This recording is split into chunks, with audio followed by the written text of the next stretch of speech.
Hello, നമസ്കാരം. Welcome to cinema Malayali. Jonathan Majors അഭിനയിച്ച magazine dreams എന്ന് പറഞ്ഞ സിനിമ 2023 ഇറങ്ങിയ സിനിമയാണ്. പക്ഷെ ഇപ്പോഴാണ് തിയേറ്ററിൽ വന്നത്. അപ്പോൾ ഈ ആഴ്ച ഇപ്പോൾ എന്താ സിനിമ, സ്നോ വൈറ്റ് ഒക്കെ വന്നിട്ടുണ്ട്, കാണാൻ വലിയ താല്പര്യം തോന്നിയില്ല. അങ്ങനെ ദ ആൾട്ടോ നൈറ്റ്സ് വന്നിട്ടുണ്ട്, നമ്മളെ റോബർട്ട് ഡിനീറോ ഡബിൾ റോൾ ആയിട്ടുള്ള. അതിൻ്റെയും ദ റിവ്യൂ ഞാൻ സ്വതവേ ഈ റോട്ടൻ ടൊമാറ്റോസിൽ ക്രിട്ടിക് റിവ്യൂ നോക്കാറുണ്ട്. And sometimes that looking at that influences what I watch. അപ്പോൾ മാഗസിൻ ഡ്രീംസ് എന്നുള്ളൊരു സിനിമയെ പറ്റി ഞാൻ കേട്ടിട്ടുണ്ടായിരുന്നില്ല. And I thought why should I watch it എന്നുള്ളത്. അപ്പോൾ നോക്കുമ്പോൾ റോട്ടൻ ടൊമാറ്റോസിൽ നല്ല റേറ്റിംഗ് ഒക്കെ ഉണ്ട്. And decided to go and see. അപ്പോൾ ജോണത്തൻ മേജേഴ്സ് എന്ന് പറയുന്ന കക്ഷി മാർവൽ മൂവീസിലൊക്കെ കാങ് ദ ഡിസ്ട്രോയർ, അതേമാതിരി ക്രീഡ് 3 അതിലെ വില്ലനായിരുന്നു. അപ്പോൾ സിനിമേൻ്റെ അതിൻ്റെ ഒരു ട്രെയിലർ കണ്ടപ്പോഴും and I read about it, I felt it was interesting. Body ബിൽഡിങ്ങിനെ കുറിച്ചാണ്.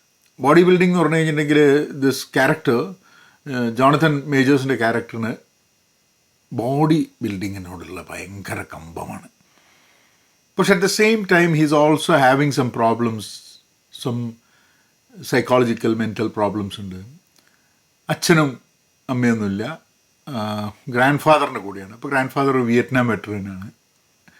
അങ്ങനെ ജീവിക്കുന്നൊരു കക്ഷിയാണ് ഭയങ്കരമായിട്ട്. അപ്പം ആ സിനിമ മൊത്തം നോക്കിക്കഴിഞ്ഞിട്ടുണ്ടെങ്കിൽ 2 മണിക്കൂറായിട്ട് പലതവണ ജിമ്മിൽ വെച്ചിട്ടും പിന്നെ ഇയാളുടെ വെയിറ്റ് എടുക്കലും, അങ്ങനെ ഈസ് ഫിസിക്കൊക്കെ ഗംഭീര ഫിസിക്കാണ്. അങ്ങനെ അത് ഇയാൾക്ക് ഉണ്ടാക്കുന്ന ആ passion, the problems that it creates and whether he is able to succeed in the whole thing. അതിൽ റേസിസം, അതേപോലെ മെൻ്റൽ ഹെൽത്ത്, ഇങ്ങനെ എല്ലാ സംഭവങ്ങളും കൂടിയിട്ട് വളരെ നന്നായിട്ട് ചിത്രീകരിച്ചിട്ടുണ്ട്. അപ്പോൾ ഞാൻ ജോണത്തൻ മേജേഴ്സിനെ പറ്റിയിട്ട് അത് കഴിഞ്ഞിട്ട് ഇങ്ങനെ വായിക്കുകയായിരുന്നു. മൂപ്പരി ഇപ്പോൾ ഞാൻ വായിക്കുന്ന സമയത്ത് വിക്കിപീഡിയയിൽ പറഞ്ഞു 52 ആഴ്ചത്തേൻ്റെ എന്തോ ഒരു ഡൊമസ്റ്റിക് വയലൻസ് കേസിൽ ഒരു in person some kind of correctional പരിപാടി നടന്നുകൊടുക്കുകയാണ്. ഡൊമസ്റ്റിക് വയലൻസും അങ്ങനത്തെ കുറേ പ്രശ്നങ്ങളുടെ എക്സ് ഗേൾ അസോൾട്ട് ചെയ്യുകയൊക്കെ. അപ്പോൾ അതവിടെ കിടക്കട്ടെ. പക്ഷേ he's finish his theatre from Yale school തിയേറ്ററൊക്കെ കഴിഞ്ഞാണ്. But coming back to the movie, എനിക്ക് തോന്നുന്നത് ആ സിനിമ ഈ ജോണത്തൻ മേജേഴ്സിൻ്റെ അഭിനയം തന്നെയാണ്. I think he has done extremely well.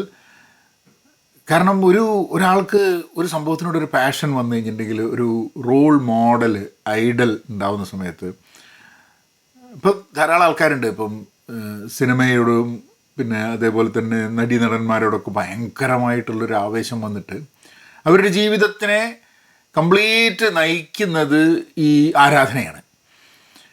ഇതിൽ ഇവന് ഒരു ബോഡി ബിൽഡിങ് ചെയ്യുന്ന ഒരു കക്ഷിയോടുള്ള ഭയങ്കരമായിട്ടുള്ള ആരാധനയാണ്. അതിൽ നിന്നുമാണ് അയാളെ പോലെ ആവണം, അയാളെ പോലെ ഇതാവണം. അപ്പോൾ അയാൾക്ക് എന്ത് സംസാരിക്കുമ്പോഴും ബൈസെപ്സ്, ട്രൈസെപ്സ്, ഇങ്ങനത്തെ കാര്യങ്ങളൊക്കെയാണ്. ഓരോ മസിലുകളും ഡെവലപ്പ് ചെയ്യാൻ വേണ്ടിയിട്ടാണ് അയാളുടെ ജീവിതം മേലെ നിൽക്കുന്നത്. And at the same time he's also working somewhere. പ്രണയിക്കണം എന്നുള്ളൊരു ആഗ്രഹമുണ്ട്. പക്ഷേ ജീവിതത്തിൽ ഈ ബോഡി ബിൽഡിങ് മാത്രം ചെയ്തിട്ട് അയാൾക്ക് പ്രണയിക്കാനും അതിന് വേണ്ടിയിട്ടുള്ളൊരു സമയവും സാവകാശമൊന്നും കിട്ടിയിട്ടുമില്ല. And that scenes where he tries to ask a girl out ഒക്കെ വളരെ ക്യൂട്ടായിട്ട് എടുത്തിട്ടുണ്ട്.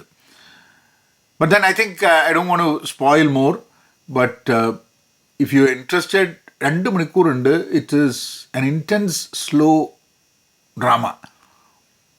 നമുക്ക് ചില സമയത്തൊക്കെ നമുക്ക് ഒരു ക്യൂട്ട്നെസ് ഒക്കെ തോന്നും, ഒരു ചിരിയും ഒക്കെ വരും, സം ഇൻട്രസ്റ്റിംഗ് ലൈറ്റ് മൂവ്മെൻറ്റ്സ്. പക്ഷെ അതല്ലാണ്ട് some places you feel very sad, very very bad. കാരണം നമ്മൾ ആ സിനിമ എങ്ങനെയാണ് എൻഡ് ചെയ്യാൻ പോകുന്നതെന്ന് അറിയാത്തതുകൊണ്ട് we kind of feel that nothing bad should happen എന്നുള്ള രീതിയിലാണ് ആ സിനിമ പോകുന്നത്.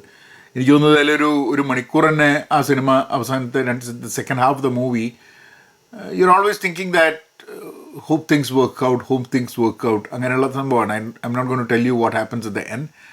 But if you get a chance, try it out. Magazine Dreams. Channel subscribe ചെയ്തിട്ടില്ലെങ്കിൽ സബ്സ്ക്രൈബ് ചെയ്യുക. പിന്നെ എമ്പുരാൻ്റെ ടിക്കറ്റ് എടുത്തിട്ടുണ്ട് 27-ാം തീയതി. അത് കണ്ടിട്ട് തീർച്ചയായിട്ടും അതിനെ പറ്റിയിട്ട് പറയാം. അപ്പം അങ്ങനെയാക്കാം.